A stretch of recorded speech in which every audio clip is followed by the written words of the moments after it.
Hi friends, YouTube, Instagram open பண்ணாலே இந்த ப்ராடக்ட்டோட review தான் இருந்துகிட்டே இருக்குது. ஸோ இந்த ப்ராடக்ட் வந்து எப்படி இருக்குங்கிற ரிவ்யூ வந்து நம்ம சேனல்லேயும் கொடுத்துடலாம். ஒரு ஹானஸ்ட் ரிவ்யூவாக இருக்கட்டும் அப்படிங்கிறதுக்காக இந்த ஷார்ட்ஸ். ஸோ இந்த ப்ராடக்ட் வந்து பார்த்திங்கன்னா இன்றைக்கி தான் எனக்கு டெலிவரி ஆச்சு. ஸோ இன்றைக்கி இதோட ரிவ்யூ கொடுத்துடலாம் அப்படிங்கிற மாதிரி இருக்குது. ஸோ இதோட காம்போசிஷன் பார்த்திங்கன்னா, அதாவது அதில் இன்க்ரீடியன்ட்ஸ் பார்த்திங்கன்னா இது நேச்சுரல் இதுன்னு போட்டிருக்காங்க. ஸோ அதில் மெயினாக இருக்கிறது பார்த்திங்கன்னா சோடியம் கார்பனேட், பேக்கிங் சோடா கொடுத்துருக்காங்க.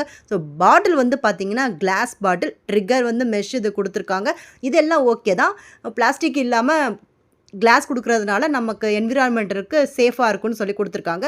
பட் ஓப்பன் பண்ணதும் உள்ள ஒரு லிட்டெலாம் கொடுத்துருந்தாங்க. அதெல்லாம் ரொம்ப டைட்டாக இருந்துச்சு. ஓகே, அதெல்லாம் எடுத்துட்டு இந்த கிளாஸ் பாட்டில் இருக்கிறதுனால நானும் நல்லா இருக்கும் அப்படின்னு நினச்சேன். அதே மாதிரி பார்த்திங்கன்னா ஸ்மெல்லு வந்து நல்லா சிட்ரஸ் ஸ்மெல், அதாவது எலுமிச்சம்பழம் கூட இல்லை, ஆரஞ்சு ஸ்மெல்லு இருந்துச்சு. அதே மாதிரி இந்தியாஸ் ஃபஸ்ட்டு ஃபோமிங் கிளீனர்னு இது சொல்லியிருந்தாங்க. ஸோ அதாவது பார்த்திங்கன்னா நம்ம நார்மலாக ஸ்ப்ரே பண்ணும்போது தண்ணி மாதிரி வரும்.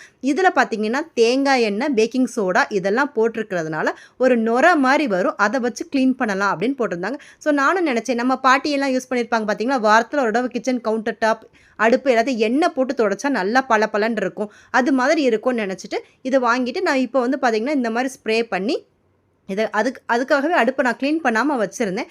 ஆயில் வச்சு தொடச்சி பார்ப்பேன் அப்படின்னு. பட் தொடச்சதுக்கப்புறம் பார்த்தீங்கன்னா இந்த மாதிரி ஒயிட் ஸ்பாட்ஸ் எல்லா பக்கமே விழுகுது. நார்மலாக இருக்கிற கவுண்டர் டாப்புக்கும் இதுக்கும் வித்தியாசம் பார்த்தீங்கன்னா தெரியும்.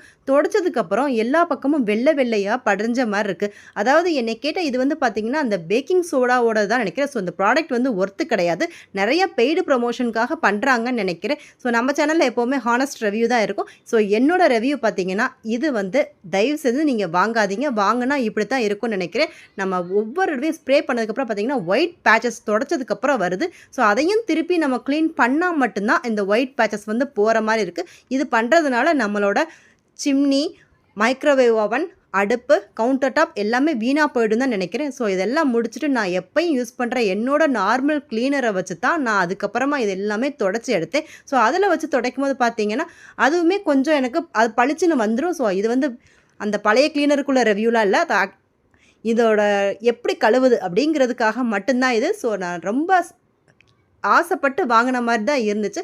பட் இது வந்து ஒரு ஃபெயிலியர் மாடலாக தான் இருக்குது. ஸோ நம்ம எவ்வளோ நீட்டாக வைக்கலாம்னு நினச்சி காசு செலவு பண்ணலாம்னு நினைக்கிறோம். பட் இது வாங்கினீங்கன்னா உங்கள் ப்ராடக்ட், உங்கள் டைம், மணி எல்லாமே வேஸ்ட் ஆகிடும்.